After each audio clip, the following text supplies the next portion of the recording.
G'day viewers. In this episode, we're going to look at my second pet hate. That is general relativity. Hang on a second, let me explain, don't jump ship just yet. Why do I have general relativity as a pet hate? Well, the main reason is that, as soon as you switch it on, you automatically switch off quantum mechanics. This means that you're automatically switching off access to the quantum vacuum. In my opinion, the quantum vacuum is the future of gravity research, not general relativity. Einstein had no knowledge of the quantum vacuum, it never existed in his day. Therefore, it was excluded due to ignorance from the outset. So right there, general relativity is irrefutably incomplete. Moreover, it was known by the mid-1920s that the true nature of reality is quantum mechanical. In fact, Einstein spent the rest of his days trying to reconcile general relativity with quantum mechanics, but obviously failed. I'm not saying that quantum mechanics has all of the answers and is a completed theory, it's not, but it delves a lot deeper into fundamental physical questions than general relativity does. In fact, if you strip away the mathematics associated with general relativity, you are not left with much. The true value of general relativity lies in the mathematics underpinning it, not the theory itself. The thing is, the mathematics underpinning it is a matter of geometry, it sits independently of the theory and doesn't actually need general relativity to exist in order for the method to be useful and functional. To prove my point, geometric tensor mathematics is routinely utilized in structural deflection engineering calculations and techniques. Moreover, other gravitational theories exist which do not require general relativity, but still use the mathematics underpinning it. So, the mathematics is geometrically universal, but the theory of general relativity is not, because it does not associate itself with quantum mechanics. More specifically, it does not associate itself with the quantum vacuum, which is a confirmed physical manifestation of quantum mechanical principles. Einstein expected a static universe, so that tells us something right there. It tells us that his initial premise was dead flat wrong. So then, an obvious question arises, that is, where else was he wrong? What else did he get wrong that we haven't discovered yet? Some may say that his prediction of the existence of black holes is evidence of his brilliance, and I would agree. But we need to temper this with the fact that everything beyond the event horizon is unobservable, so every prediction beyond this threshold is actually meaningless, because it cannot be directly observed. Even well-known science communicators seem to conveniently neglect this fact when they praise Einstein and general relativity. Implied or inferred predictions and behaviors outside the event horizon, which have been experimentally confirmed, sit entirely independently of what's happening inside the black hole. We don't need to know what's going on inside the event horizon in order to predict what will happen outside the black hole. If we did, our predictions wouldn't work at all because we'd need observational evidence from inside the event horizon to confirm our predictions outside. What this means is that, whatever is happening inside the event horizon of a black hole, is irrelevant to our understanding of everything outside. If it were not the case, we'd have no understanding of the universe at all, or at least, much less than we actually do right now. In other words, the common misconception that general relativity correctly describes the interior of a black hole, right up to the point of its singularity, is absurd in the extreme. This is actually an expression of faith, not of science. People should remember that Einstein had the help of professional mathematicians when putting together general relativity. He didn't do everything himself, he had a lot of critical help. Yet somehow, for some inexplicable reason, a popular myth regarding Einstein's so-called genius has arisen. People also need to consider that in Einstein's day, very few people sought to generate scientific publications, so there wasn't really much competition, unlike nowadays, where it has become a competitive jungle. In Einstein's day, the world was different and the publication standards and requirements were far lower than they are today.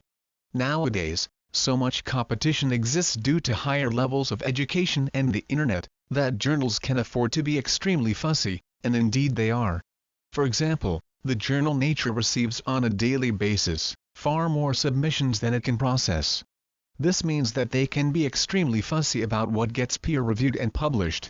Moreover, in Einstein's day, an author would be more likely to have their paper reviewed by a genuinely interested person, That is, by someone with a passion for science, unlike today. Today, the action of peer review has become more of a chore than a privilege. Nowadays, science has become just a job for many people, not a calling. This is evident in how people choose to spend their free and unpaid time. If it is doing something other than science, then in my opinion, they lack the passion for science, but that's just my personal opinion. A passionate scientist will practice at every opportunity, including when suffering significant physical illness.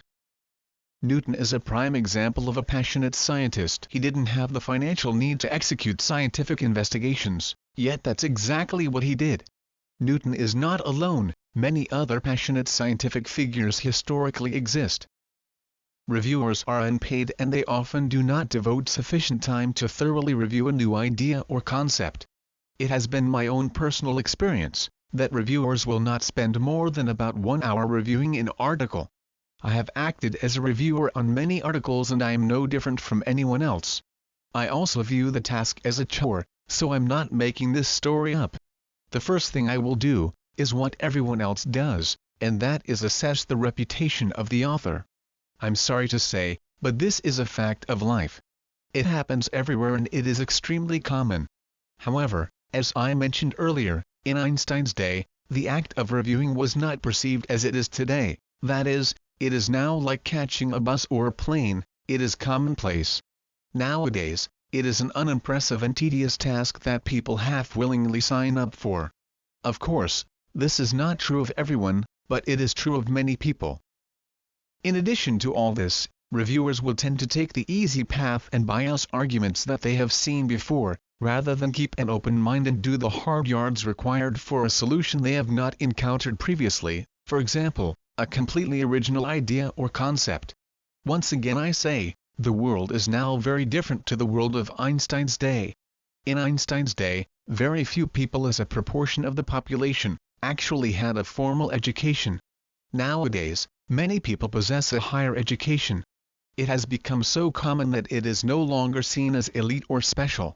I'll give you an unrelated example to accentuate my point. At around the time Einstein published Special Relativity, my paternal grandfather had traveled around the world and spoke perfect English. The thing is, he came from an Italian society which was so insular, that the dialects spoken would vary from region to region across Italy. My point being that, in my grandfather's day, speaking fluent English in Italy was astonishing, it was extremely rare. Nowadays, it is everywhere and unimpressive. So as you can see, Einstein's world was very different. So, what's the bottom line I'm getting to? Well, it is my personal opinion that if general relativity was unknown and someone tried to publish it today, it would receive a much more resistive reception, particularly in the light of quantum mechanics. But most importantly of all, and as I mentioned at the beginning, the main issue I have with general relativity is that you switch off quantum mechanics when you utilize it. This means that people who have invested a professional career in general relativity have wasted a lot of their time in my opinion. I'm not referring to the mathematics underpinning general relativity, I'm referring to the theory itself. The mathematics is extremely beneficial as I mentioned earlier, but the theory of general relativity automatically excludes quantum mechanics. Let's have a look at what general relativity has done for us in our daily lives. About the only thing I can think of is global positioning systems. Maxwell's equations, thermodynamics, fluid mechanics and Newtonian mechanics have done far more than general relativity. This should be obvious to all viewers, surely. Let's imagine for a moment that general relativity never existed. Do you really think that the business community would simply walk away from all the money associated with satellite services, just because our geolocation on Earth was a little wrong? I doubt it. The more likely scenario would have been that they instruct their engineers to overcome a miscalculation, probably using some kind of compensation factor. So, the engineers would have run their experiments, collected their data, and fixed the issues. This is how the real world works for human beings. Einstein was a clever man, this cannot be disputed, but he was certainly no genius. Da Vinci was a genius. Einstein doesn't even approach Da Vinci's intellect and creativity. Nor does he approach Newton's intellect. If you don't believe me, Try doing fluid mechanical calculations using general relativity and not Newtonian mechanics, and see how far you get. I understand that some people with a vested interest in general relativity cannot look at the situation objectively, but that's okay, you have the right to your opinion. If you are truly objective, you'll see that the impact of general relativity upon humanity, that is, the real-world impact, is almost trivial, yet the mythical reputation of Einstein continues to swell across the decades. The problem with this is that it makes the path much more difficult for people with new ideas. And let's make no mistake, there are many such people out there. Well, that's the end of my pet hate of general relativity. Thanks for your time. Cheers.